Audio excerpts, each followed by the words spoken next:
For years, lasers have been a hallmark of science fiction, yet much of our technology today depends on them.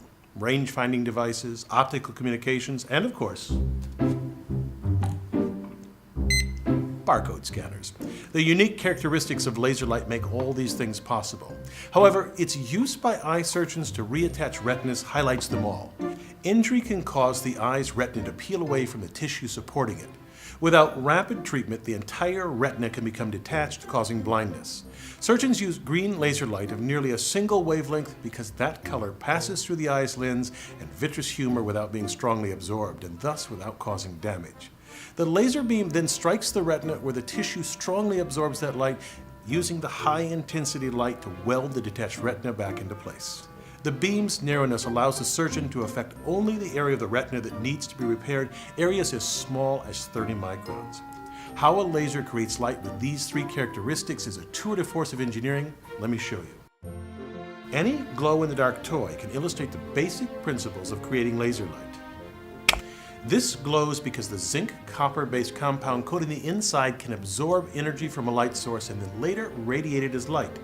The light provides energy to electrons in the coating, promoting them to higher energy levels. Once the light is off, these electrons slowly lose their added energy and return to their lower energy ground states. The energy lost is given off as light.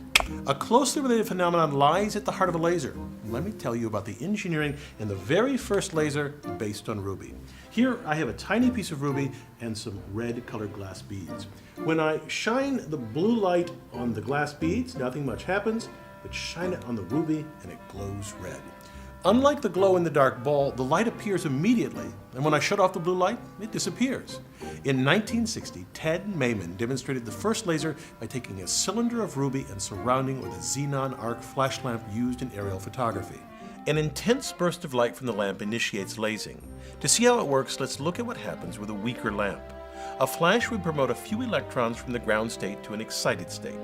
They'd lose a bit of energy, fall to a lower energy state without emitting light, and then drop from there to the ground state, giving off a burst of light. The light produced would be incoherent light, a spectrum of colors and intensities, just as my small laser made the ruby sphere glow. To create a laser takes an extremely powerful lamp. In the ruby laser, repeated flashes, called pumping, make something amazing happen. They supply so much energy that a population inversion occurs.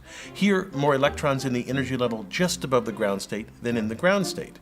Electrons from a population inversion returning to the ground state release light that starts an avalanche called stimulated emission. The photon produced when an electron decays induces other excited electrons to simultaneously decay and release nearly identical photons.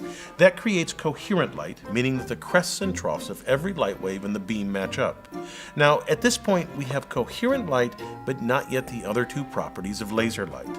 To get a narrow beam with all the light rays parallel and of a nearly single wavelength requires an addition to the ruby rod.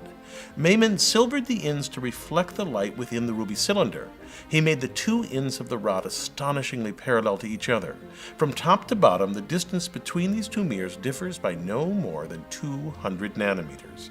Inside this resonant cavity, two things happen. First, any light rays that don't line up with the axis eventually just exit out the side of the cylinder, and the light parallel to the axis becomes intensified and narrowed in wavelength. The mirrored ends create a standing wave, which means only light of particular wavelengths can exist inside the cavity. By choosing the rod length correctly, we can get the nearly single wavelength of a light characteristic of a laser. A small hole in one of the mirrors, or a partially silvered mirror, allows the light to escape, creating the familiar beam. Now, since the first ruby laser was created, lasers have become easy and cheap to manufacture. For instance, this laser pointer uses a semiconductor diode to produce light. Although many innovations and improvements have occurred since 1960, the essential principles are the same. I'm Bill Hammack, the Engineer Guy. This video is based on a chapter in the book, 8 Amazing Engineering Stories. The chapter features more information about this subject. Learn more about the book at the address below.